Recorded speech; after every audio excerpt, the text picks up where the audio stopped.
সমাবেশ থেকেও গণ অধিকার পরিষদ সহ গণ অভ্যুত্থানের সকল অংশীজনদেরকে বলবো, আমাদেরকে আরেকটু ধাক্কা দিতে হবে এই প্রতিবাদকে এই দেশ থেকে উৎখাত করার জন্য। এই প্রতিবাদকে উৎখাত না করে, এই ফ্যাসিস্টদেরকে নির্মূল না করে আমাদের কোনো অবসান নাই, আমাদের ঘরে ফেরা নাই। 4 জুলাই গণ অভ্যুত্থানের নরকুপির জনতাকে আমরা একটা কথা বলবো, এই জুলাইয়ের পরে রাজনৈতিক দলগুলো তাদের রাজনৈতিক সমীকরণ মিলাতে ব্যস্ত হয়ে গিয়েছে। এখন যে কোনো ব্র্যান্ডের পুরাতন এসি বদলে নতুন ওয়ালটন এসিতে উপভোগ করুন 25% ছাড়। তারা সুযোগ সুবিধায় ব্যস্ত হয়ে গেছে, নিজেদেরকে অনেকে নিমজ্জিত করছে। যেই কারণেই আজকে এই জুলাইয়ের 8 মাস পার হলেও এখন পর্যন্ত এই নিরীহ ছাত্র জনতার উপরে যে বর্বরতা, গুলি চালিয়েছিল, হামলা চালিয়েছিল, তাদের বিচারের অগ্রগতি হয় নাই, তাদেরকে গ্রেপ্তার করা হয় নাই, বরঞ্চ তারা রাজপথে নেমে আমাদের বিরুদ্ধে হুঙ্কার দেয়। তাই আমরা দেশবাসীর উদ্দেশ্যে বলতে চাই, এই মোহাম্মদপুর থেকেই গণ অধিকার পরিষদের প্রতিরোধ সংগ্রাম শুরু হয়েছে এবং এই প্রতিবাদকে নির্মূল না করা পর্যন্ত এই দেশে নির্বাচন হবে না, এই দেশে গণ অধিকার পরিষদ থামবে না। আপনারা জানেন মর্মান্তিক ভাবে আহত হয়েছে বামপাশের ছাত্র নেতা ওলিউল্লাহ, আহত হয়েছে।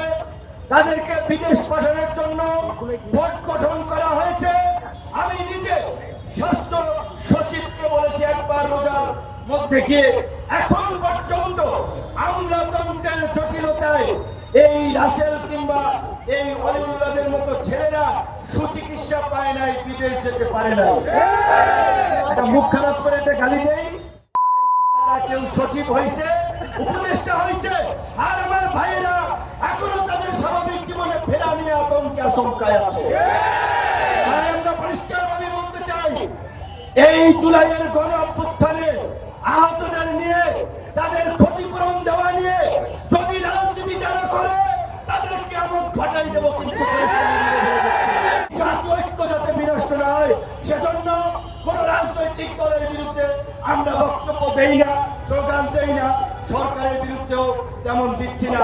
তার মানে এটা নয় যা ইচ্ছা তারা তাই করবে আর আমরা তা মেনে নেব।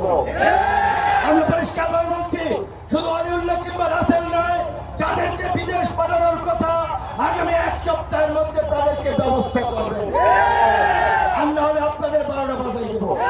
এই দেশের সমস্ত গণতান্ত্রিক লড়াই সংগ্রাম, মানুষের অধিকার আদায়ে কৃষক, শ্রমিক, এই মেহনতি মানুষ রক্ত দেয়, জীবন দেয়, আহত হয়, পঙ্গু হয়, কিন্তু সুযোগ সুবিধা ভোগ করে ওই ভণ্ড ভাওতাবাজ নেতা এবং উঁচু তলার কিছু লোকেরা।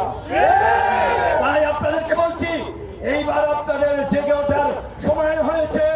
আপনারা লড়াই করেছেন, আপনারা ফ্যাসিবাদ হটিয়েছেন, আগামীর বাংলাদেশের নেতৃত্ব আপনাদেরকে দিতে হবে।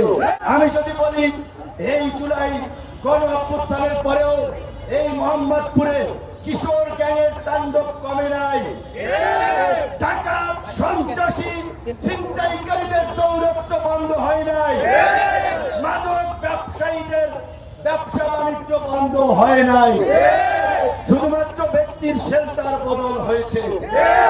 আগে দিত আওয়ামী লীগ, এখন দিচ্ছে অন্য নেতারা। তাই আমরা বলছি, বন্ধুগণ, মানুষ এখন সচেতন।